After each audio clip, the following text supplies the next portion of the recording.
Hello everybody, thank you for tuning in to the Advanced Racing Analysis, Adricana, and thanks for visiting my channel. So if you haven't done yet, please subscribe, leave a comment, well, after you watch the video, and hit the like button. Thank you. This video will be about some of the changes I would like to see done to IndyCar. Some of these changes I'm proposing are driven by marketing, appeal to fan, team's well-being, and driver well-being. So overall, it's going to enhance the whole spectacle. Some of them could be adopted, some of them might not ever be adopted, but these are some of the things I feel IndyCar should adopt. First on the list is the limited point system. In IndyCar, pretty much everybody will get a point. Almost everybody, as long as you are in the race, as long as you finish the race, everybody will get at least 1 point. So right now, I think IndyCar should limit their point system to the first 15 because the Indy 500 is supposed to have 33 cars. So if you take half of that, well, almost less than half of that. So if you assume you would want 30 cars in a normal race, so 15, so half of the grid. The reason that is because the IndyCar, almost all the teams at one point or another at different tracks, they can get into the top 10 or the top 15. So even the low dwelling teams can get into the top 15 with, at certain tracks, almost with no problem. During the season, each team can manage that. So it will make the teams even more competitive. They will not just race around in 20th place, 25th place, hoping to collect their point. So the teams will make sure they have to be in the top 15 to get a point. But also leaving the point for fastest lap, pole position, and most laps led. So leaving those points, so we'll keep those points, keep giving those points, but stop the point system at the top 15 finishers. My second point is the team franchises. I know some of the team owners have been asking for that because this is one of the changes when Penske took over. Some of the team owners wanted to see, they wanted tangible franchises, something that could sell. Because right now, you don't have to buy an IndyCar team. You could just come in and set up shop, and as long as you can get an engine lease from Chevy or Honda, you're in business. Buy a chassis from Dallara, you're in business. So the team franchise doesn't mean nothing right now because anyone can set up their own team. The main person I remember asking for that was Michael Andretti, owner of Andretti Autosport. But the only reason why they can't do that because he has such an armada, and he's had an armada for a while. So this year, I think they're standing to have 5 drivers, maybe 6, with James Hinchcliffe. So that's about 5-6 drivers. So that limits what you can do because you can't have franchises if team owners can take on any number of drivers that they want. As long as the driver brings sponsorship or as long as they can find sponsorship, teams just go to that one team that they feel will give them a good opportunity. But if you have limited number of franchises, you also have to limit the number of cars each team can fill. So that's the only way franchise will work. If you say each team can only fill 2 cars, then you can have franchises because it will make the other franchises in demand now.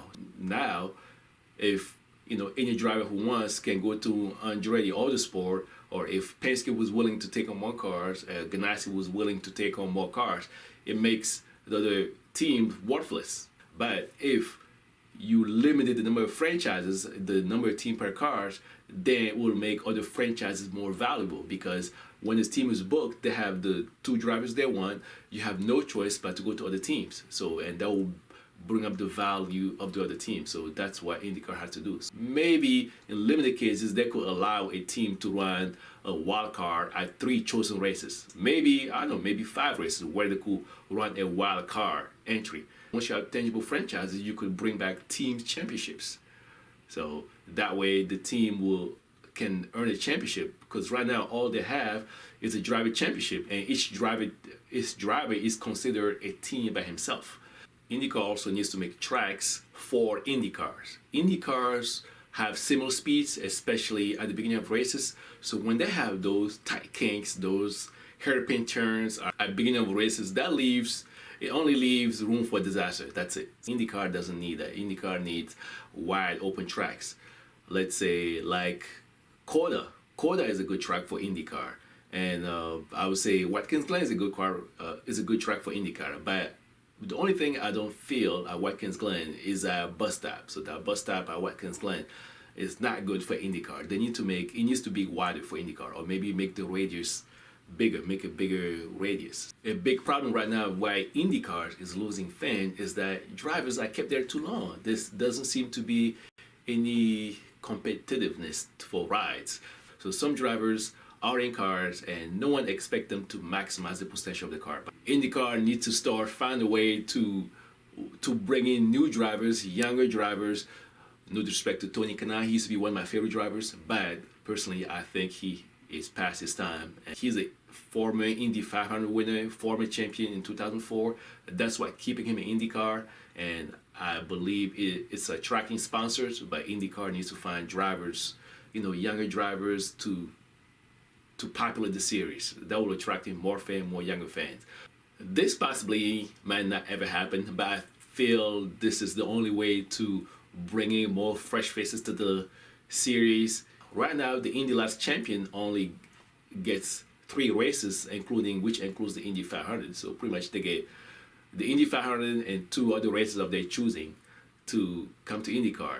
But I think that they should make it so if any driver wins the Indylights championship in their first try, they should automatically get a full season ride in IndyCar. So I think that will bring in more fresh faces to IndyCar. And even if they have to kick out a driver, maybe if they have to force out, and I think the series should pay the fee for that, So that way, you start bringing in more fresh faces, and younger people will see that it's worth it to go to Indylights.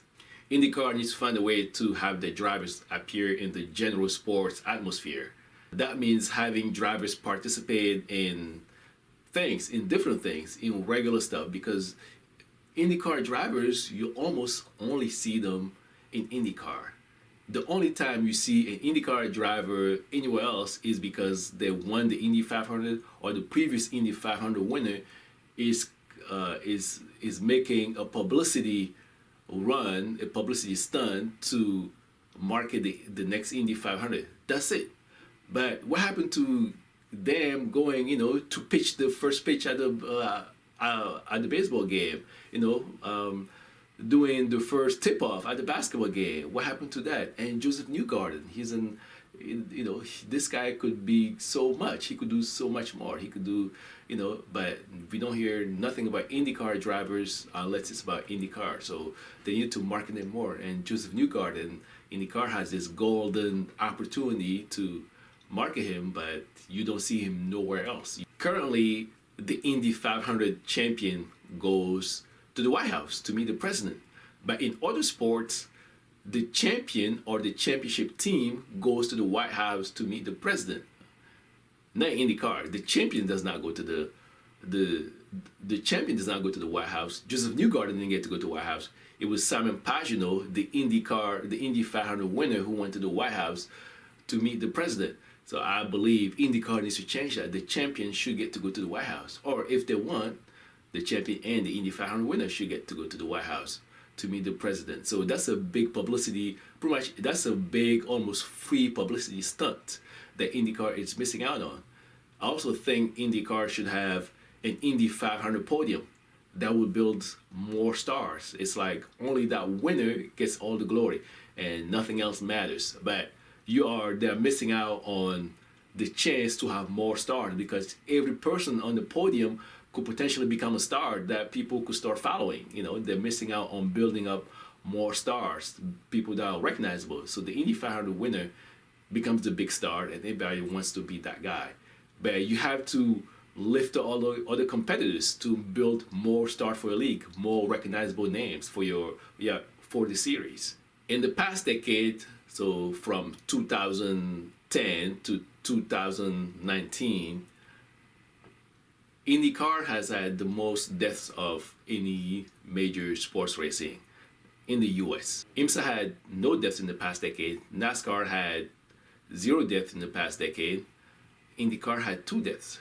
And even if when compared IndyCar to Formula One had 1 death, and that was Giulio Bianchi. So IndyCar needs to get a hold on that.